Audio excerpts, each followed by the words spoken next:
සුපර්මූන් කියන අවස්ථාවේදී අපිට චන්ද්‍රයාව සාමාන්‍ය දිනක දකින්න ලැබෙනවට වඩා විශාල ප්‍රමාණයකින් දකින්න පුළුවන් වෙනවා. ඒක වෙන ආකාරයකින් අවධානය යොමු කළොත් ඔබ දන්නවා ඇති චන්ද්‍රයා තියෙන්නේ පෘථිවිය වටේ ඉලිප්සාකාර කක්ෂයක කියලා. මෙහෙම ඉලිප්සාකාර කක්ෂයක තියෙද්දි පෘථිවියේ ඉඳන් චන්ද්‍රයාට තියෙන සාමාන්‍ය දුර වෙන්නේ කිලෝමීටර් 3,84,000ක්. නමුත් මේ ඉලිප්සාකාර කක්ෂයේ පෘථිවියට ආසන්නතම අවස්ථාවේදී චන්ද්‍රයාට තියෙන්නේ කිලෝමීටර් 3,56,000ක දුරක්. ඒ වගේම ඈතින්ම තියෙද්දි තියෙන්නේ කිලෝමීටර් 4,06,000ක දුරක්. දැන් අද රාත්‍රී කාලයේදී චන්ද්‍රයා අපිට දකින්න පුළුවන් මේ ඉලිප්සාකාර කක්ෂයේ පෘථිවියට ආසන්නතම අවස්ථාවේදී. ඒ කියන්නේ පෘථිවිය ඉඳන් කිලෝමීටර් 3,56,000ක් විතර ඈතින්. ඒකින්ද තමයි අපිට චන්ද්‍රයාව විශාලව දකින්න පුළුවන් වෙන්නේ. ඒක ප්‍රමාණාත්මකව කියනවා නම් අපිට සාමාන්‍ය අවස්ථාවක චන්ද්‍රයා දැర్శණය වෙනවට වඩා 10%ක විතර විශාලත්වයකින් මෙම අවස්ථාවේ දකින්න පුළුවන් වෙනවා. ඊටත් අමතරව මෙහි දීප්තිය සාමාන්‍ය අවස්ථාවකට වඩා 15%ක් විතර වැඩි වෙනවා.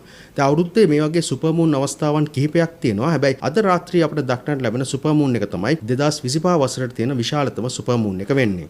අපිට චන්ද්‍රයාව දුරේක්ෂයකින් හෝ බයිනොකියුලර් එකකින් නිරීක්ෂණය කරනවා නම් ඒක වැඩි රෙසලූෂන් එකකින් බලා ගන්න පුළුවන්.